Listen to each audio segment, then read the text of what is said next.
हम पुकार पुकार के बोल रहे हैं सर, आदमी लोग सुन रहे नहीं है। ये तो जादू वाला तेल नहीं है, ये 108 जड़ी बूटी का तेल रहता है।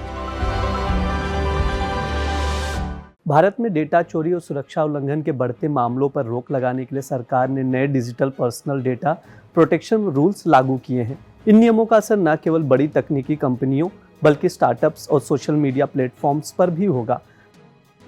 अब कंपनियों को अपने ग्राहकों को डेटा देश से बाहर भेजने से पहले एक कमेटी से अनुमति प्राप्त करनी होगी। इन नए नियमों का उद्देश्य व्यक्तिगत डेटा की सुरक्षा को मजबूत करना और कंपनियों को जवाबदेह बनाना है।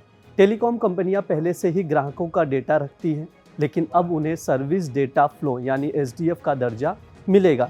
इसका मतलब ये है कि कंपनियों को ये स्पष्ट करना होगा कि ग्राहकों को दी जा रही सेवाओं के दौरान डेटा का फ्लो किस प्रकार हो रहा है। इसमें कॉल से जुड़े वॉइस डेटा, वेबसाइट से स्ट्रीमिंग डेटा जैसे विवरण शामिल होंगे।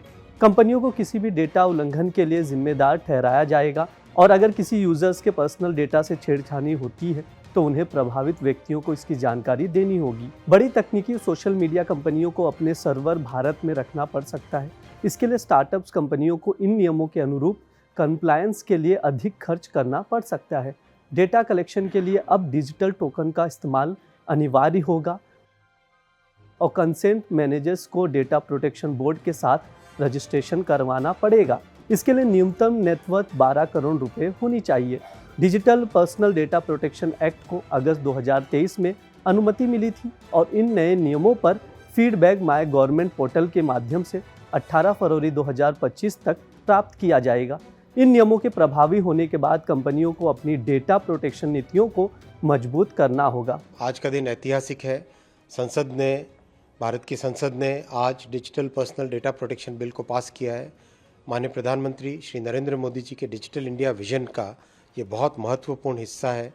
किस तरह से 140 करोड़ देशवासियों को उनके डिजिटल पर्सनल डेटा को प्रोटेक्ट करने का एक अधिकार दिया जाए, उसके ऊपर प्रधानमंत्री जी ने बहुत हमेशा जोर दिया और उसी के कारण एक लंबी यात्रा के बाद में आज ये बिल पास हुआ है। बहुत महत्वपूर्ण बातें हैं। इस बिल की भाषा अगर आप देखेंगे बहुत ही सरल भाषा है और जो सबसे महत्वपूर्ण अधिकार होता है अपनी पर्सनल डेटा को बचाने का, प्रोटेक्ट करने का, वो अधिकार इसमें दिया गया है। इस बिल का इम्प्लीमेंटेशन पूरी तरह से डिजिटल माध्यम से होगा और एक इंडिपेंडेंट डेटा प्रोटेक्शन बोर्ड बनेगा जो कि किसी भी नागरिक के जो भी कंप्लेंट हो, जो भी शिकायत हो, शिकायत को निवारण करने में सहायता करेगा।